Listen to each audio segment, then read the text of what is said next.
hub.com.bd পক্ষ থেকে সবাইকে শুভেচ্ছা। 2D কার্টুন অ্যানিমেশনের আমরা দ্বিতীয় ক্লাসে আমরা দেখব কিভাবে স্টোরি বোর্ডের মাধ্যমে ভিজুয়ালাইজেশন করা যায়, কিভাবে প্ল্যানিং করা যায়, ভিজুয়াল প্ল্যানিংটা কিভাবে করা যায়। ধরেন আপনি একটা গল্প তৈরি করতেছেন, এটা কিন্তু আপনার মাথায় চিন্তা ভিজুয়ালাইজেশন টানতে হবে, প্ল্যানিং টানতে হবে।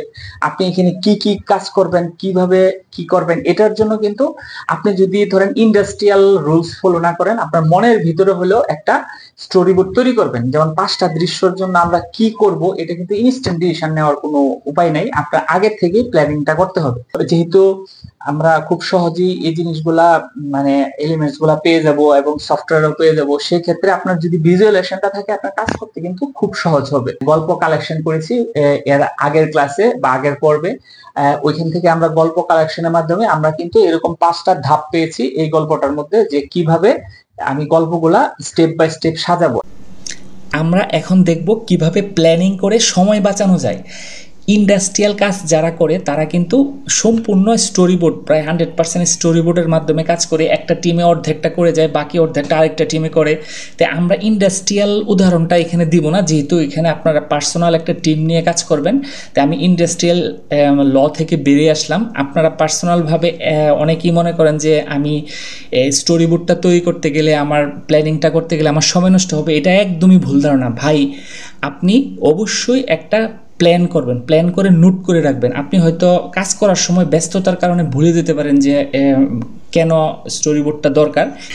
আপনি যখন বাজারে যান, আপনি তখন মনে করেন যে চাল ডাল সবজি আলু পেঁয়াজ অনেক কিছু লাগবে, কিন্তু বাজারে গিয়ে যখন বাজার করতে যান তখন কিন্তু চাল কিনে চাল ব্যাটার সাথে ঝগড়া করতে করতে তখন কিন্তু পেঁয়াজ আলুর কথা মনে থাকে না। কিন্তু আপনার কাছে যদি একটা লিস্ট থাকে যে আপনি পেঁয়াজ আদা রসুন কিনবেন, তখন কিন্তু আপনার কোনো কিছুই ভুল হবে না। আশা করি উদাহরণটা বুঝতে পারছেন এবং স্টোরি বোর্ডের গুরুত্বটা বুঝতে পারছেন। কারণ ওই চালওয়ালার সাথে যে আপনি ঝগড়াটা করবেন, ওই ঝগড়া করার সময় কিন্তু আপনার পেঁয়াজ রসুনের কথা মনে থাকবে না। কারণ একটা কাজ করতে গেলে খুব চ্যালেঞ্জিং, মাথা অন্যদিকে চলে যায়। তখন কিন্তু স্টোরি বোর্ডটা দেখলে আপনার হাহা হিহি মানে কি মজা লাগতেছে, একদম কাজটা খুব সহজ হয়ে গেছে। কিন্তু এখন মনে করেন আরে বেটা বোকার বেটা, তোর স্টোরি বোর্ডটা কি করবো, আমি বেটা কাজ করে কার্টুন চুরি করে ফেলবো। আরে না ভাই, আমরা ইন্ডাস্ট্রিয়াল কাজ করে আসছি, ওই ইন্ডাস্ট্রিয়াল তো আরও ভয়ানক। আপনার স্টোরি বোর্ডের ডিজাইন করতে করতে জায়গা মানে 3-4 দিন, 1 সপ্তাহ, আর মূল একটা অ্যানিমেশন 10 সেকেন্ড অ্যানিমেশন করতে লাগে ধরেন 1 দিন 8 ঘন্টা লাগে। আর ওই স্টোরি বোর্ডের কাহিনী চালাচালি করতে জায়গা মনে করেন 15 দিন। এই জন্য 5 মিনিটে আপনি স্টোরি বোর্ডটা তৈরি করবেন। যেমন ChatGPT তো আপনার সব করে দিচ্ছে। যেমন আমি একটা নতুন গল্প নিলাম, যে এখানে একটা মাছ ধরার গল্প, এটা খুবই পপুলার। তো গ্রামের বাড়িতে মাছ ধরার গল্পতে এইখানে আমি বলছিলাম যে গল্প তৈরি করে 5টি দৃশ্য উপস্থাপন করে আমি কী কী ক্যারেক্টার একটা বর্ণনা দিন। তো এইখানে কিন্তু সে 5টা সিন 1, সিন 2, সিন 3 এভাবে তৈরি করে দিছে। আপনার কাজ কিন্তু শেষ। আপনি যদি জাস্ট একটু মেমোরাইজ করে ইউটিলাইজ করবেন যে আপনি আসলে বাস্তবের প্রতিফলনটা কি। এখানে কিন্তু একটা চরিত্রেরও একটা বর্ণনা দিয়ে দিছে। সো আমরা এইখানে কিন্তু গল্পটা দেখতে পাচ্ছি এই পাশে, এইখান থেকে কপি করে আমরা আমাদের ওয়ার্ড ফাইলে নিয়ে যেতে পারি। তো এই প্ল্যানিংটা করলে আপনার সব কাজ গুছানো হবে, আপনি দ্রুত পাবেন। আপনি সবসময় তো ChatGPT থাকবেন, আপনি একটা ফোল্ডারাইজ করে নেবেন। ফোল্ডার স্ট্রাকচারটা কেমন হবে, মনে করেন এটা গল্প নাম্বার 5, এখানে বিফোর নিউ ভিডিও, এটা জাস্ট আমার একটা ফোল্ডার ছিল যে নতুন ভিডিও তৈরি করার আগে আমরা ফোল্ডারটা কেমন হবে। অর্থাৎ প্রত্যেকটা ভিডিও তৈরি করার আগে আমি একটা ব্ল্যাঙ্ক ফোল্ডার করে রাখি। এখন এইখানে কিন্তু দেখেন character all, image all, character video মানে আদার্স ভিডিও রিলেটেড, অনেক সময় অনেক এফেক্টের ভিডিও তৈরি করা লাগে। মেইন ফাইল মানে মেইন ফাইলগুলো কোথায় সেভ করবেন। এখানে আউটপুট ফাইল মানে আপনি যখন পার্ট বাই পার্ট আউটপুটটা দিবেন, অনেক সময় ব্যাকআপ রাখা লাগে। ধরেন একটা সাইট অর্ধেকটা কাজ করলেন, ব্যাকআপ রাখলেন, এটা হলো ডিলেট। অর্থাৎ আপনার এটা টেম্পোরারি ফাইল, এখানে বড় কোনো ফাইল অন্য কোনো জায়গা থেকে নিয়ে আসলে, একটা স্যাম্পল রেফারেন্স নিয়ে আসলে অনেক সময় এটা স্টোর করা লাগে, নাহলে বারবার ওইখানে যেতে হয়। তো এটা একসময় আমরা ডিলিট করে দেবো কাজটা শেষ হইলেই, এই জন্য এটা ডিলেট একটা ফোল্ডার।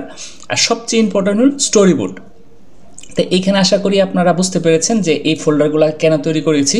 কারণ এইগুলো আপনার গুছানো না থাকলে আপনার সময় নষ্ট হবে, আপনার সময়টা কিল করে ফেলবে। যার ফলে আপনার গুছানোর 5 মিনিটে একটা ফোল্ডার তৈরি করে সারা জীবন ব্যবহার করবেন। ভিডিওর শুরুতেই এরকম করে নেবেন একটা স্টোরি গল্প করার, কারণ এমনিতেই তো মিলিয়ন ভিউ চলে আসে না, এটার মধ্যে এফোর্ট দিতে হয়। বিভিন্ন স্টাইলের স্টোরি বোর্ড আছে। যেমন ধরেন আপনি চাইলে কিন্তু পাওয়ার পয়েন্টও স্টোরি বোর্ডগুলারে ব্যবহার করতে পারেন এবং এখানে কপি করে আবার নিচে নিয়ে যেতে পারেন। এখানে আপনার সিন, দৃশ্য এগুলা কিন্তু ব্যবহার বুঝতে হবে। যেমন আমি একটা উদাহরণ দেওয়া আপনাদেরকে দেখাচ্ছি, তাইলে আপনারা বুঝবেন। ধরেন আমি গ্রামে মাছ ধরার একটা স্টোরি বোর্ড আমি তৈরি করছি। এইখানে জাস্ট আমার মতো করে ইন্ডাস্ট্রিয়াল উদাহরণ দিলে কিন্তু আপনাদের মাথা নষ্ট হয়ে যাবে, কারণ ইন্ডাস্ট্রিয়াল একটা টিম ওয়ার্ক হয়। ধরেন 20 জনে কাজ করে, প্রথম 5 জন একটা কাজ করে, তারা আরেকজনকে দিয়ে দেয়, তারা মানে স্টোরি বোর্ড দেখে বুঝে, কোনো মিটিং করা লাগে না, কিছুই করা লাগে না। তাই আমি ইন্ডাস্ট্রিয়াল কাজে যাচ্ছি না, আপনি ব্যক্তিগতভাবে কিভাবে করবেন। তাই আমি এখানে একটা জাস্ট চ্যাটজিপিটি থেকে নিয়ে আসছি যে কী কী চরিত্র রয়েছে, এটা জাস্ট বোঝার জন্য। কারণ আপনি হয়তো স্টোরি বোর্ডটা তৈরি করে অন্য কাজে ব্যস্ত হয়ে যাবেন, তখন কিন্তু আর ওই সেন্সটা থাকবে না। তো এখানে কিন্তু গ্রামে মাছ ধরা, এখানে প্রথম দৃশ্য যেটা সিন 1-এ আমি গ্রামে ফেরার স্মৃতি, ধরেন মন্টু গ্রামে ফেরার স্মৃতিতে আপনি এটা দেখেই বুঝবেন যে আপনার কী ধরনের ব্যাকগ্রাউন্ড তৈরি করা লাগবে এবং দৃশ্যটা কীরকম হবে। তারপরে এখানে রাতে মাছ ধরার প্রস্তুতি, এইখানে যেমন স্টোরি বোর্ডটার একটা পেন্সিল ড্রয়িং আপনারা করতে পারেন, কিন্তু আপনাদের যে করতেই হবে তা না, এটা জাস্ট বোঝানোর জন্য যে কীরকম আপনারা এখানে নোট করে রাখবেন যে আপনি কীরকম কী করতে চাচ্ছেন।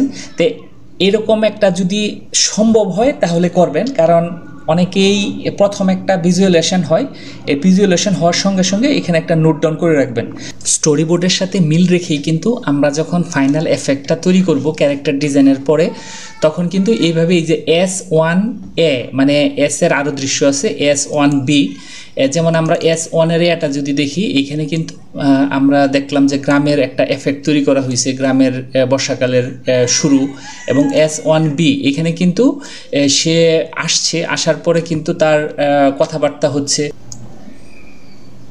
এইভাবে কিন্তু আমরা দৃশ্যগুলো শুধু এইখানেই না, আমরা প্রত্যেকটা কাজে যেমন সাউন্ড যখন কালেকশন করব তখন কিন্তু S1 মানে দৃশ্য 1, দৃশ্য 2 এইভাবেই কিন্তু আমাদের সাউন্ড কালেকশনটা হবে। তো প্রত্যেকটা কিন্তু দরকার আছে। একটা স্টোরি বোর্ড যদি গাইডলাইন না থাকে তাহলে কিন্তু এই জিনিসগুলা করাটা খুবই টাফ হয়ে যাবে। এখন এই গল্পের যে এলিমেন্টস গুলো আছে, গল্পের যে আমার এফেক্ট গুলা এভাবে কিভাবে পাবো? মনে করুন আপনারা যারা হলিহকের কোর্সটা করবেন তারা কিন্তু ধরেন এই ধরনের ব্যাকগ্রাউন্ড গুলাও পাবেন, এবং গল্পের সাথে মিল রেখে অনেক ক্যারেক্টার আপনারা চেঞ্জ করে নিতে পারবেন। যারা অল্প একটু ফটোশপে, ইলাস্ট্রেটরে বা কাজ পারেন, তারা কিন্তু এই ডিজাইন গুলা খুব সহজেই চেঞ্জ করে নিতে পারবেন আপনাদের মতো করে। মনে করুন গল্পের পরিপ্রেক্ষিতে শার্টের কালারটা ব্লু করতে হবে, বা গল্পের পরিপ্রেক্ষিতে আপনাকে এখানে একটা হাতে তসবিহ নিতে হবে, বা গল্পের পরিপ্রেক্ষিতে আপনাকে হাতে একটা মাছ মারার যন্ত্র নিতে হবে। সেই ক্ষেত্রে কিন্তু আপনারা ফটোশপ, ইলাস্ট্রেটরের মধ্যে এইভাবে তৈরি করে নিতে পারবেন। আর কার্টুন অটোমেটিক যে গল্পগুলো, ওইগুলোতে কিন্তু এত কাস্টমাইজ করা যায় না। তাই আপনি কিন্তু ফটোশপ, ইলাস্ট্রেটরে যাতে কাস্টমাইজ করা যায়।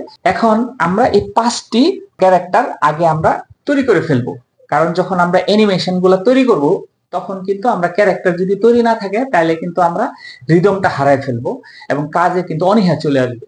তাই আগেই করতে হবে কি, এই 5টা ক্যারেক্টার একদম আপনার আলাদা করে ফোল্ডার করে আলাদা করে রেখে আপনাকে 5টা ক্যারেক্টার আগে রেডি করতে হবে গল্পের সাথে মিল রেখে। এবং দৃশ্যগুলা কি কি হবে, এই দৃশ্যগুলাও কিন্তু আপনাকে এক জায়গায় রাখতে হবে। যারা এই কোর্সটি ক্রয় করবেন তাদের কিন্তু বিশাল একটা এলিমেন্টস কালেকশন রয়েছে। এই এলিমেন্টস কালেকশনের মাধ্যমে আপনারা কিন্তু ওই যে ব্যাকগ্রাউন্ড ভিডিও, তারপরে বিভিন্ন ব্যাকগ্রাউন্ড মিউজিক কালেকশনের সাথে ক্যারেক্টারের মেইন যে চরিত্রগুলো, এগুলো কিন্তু থাকবে। এগুলো অল্প একটু চেঞ্জ করে কিন্তু আপনাদের পছন্দ মতো, আপনাদের ড্রিম অনুযায়ী আপনারা ক্যারেক্টারগুলো সাজিয়ে নিতে পারেন। আমরা এই ব্যাকগ্রাউন্ড গুলা কালেকশন করব এবং দৃশ্য অনুযায়ী আমরা একটা ফোল্ডারে রেখে দিব যে গল্প 5, এই গল্প 5 এর এই ধরনের ব্যাকগ্রাউন্ড আমার লাগবে, এবং এই 5টা ক্যারেক্টার ফোল্ডারের মধ্যে 1 2 3 লিখে, এবং সাব ক্যারেক্টার থাকলে 3A 3 2 3B এইভাবে লিখে রাখবো। আমরা পরবর্তী ক্লাসে দেখবো কিভাবে ক্যারেক্টার কাস্টমাইজ করা যায়, ডিজাইন করা যায়, বা ব্যাকগ্রাউন্ড গুলা কিভাবে আপনার পছন্দ মতো কাস্টমাইজ করা যায়, ডিজাইন করা যায়। আপনি যেহেতু আর্টিস্ট না, আপনাকে ব্যাকগ্রাউন্ড তো আপনি আর্ট করতে পারবেন, আপনাকে কোথা থেকে নিয়ে আসতে হবে। hawk.com.bd এর আন্ডারে যারা কোর্সটা করবেন তারা কিন্তু এই ব্যাকগ্রাউন্ড গুলো পাবেন, এবং আপনারা এই যে এডিটও করতে পারবেন একদম ইলাস্ট্রেটর, ফটোশপে। এগুলা কিন্তু আপনার ব্রডভাবে এডিট করতে পারবেন, এআই টেকনোলজির মাধ্যমে এডিট করা যায়। সো আজকে এই পর্যন্তই, ধন্যবাদ সবাইকে।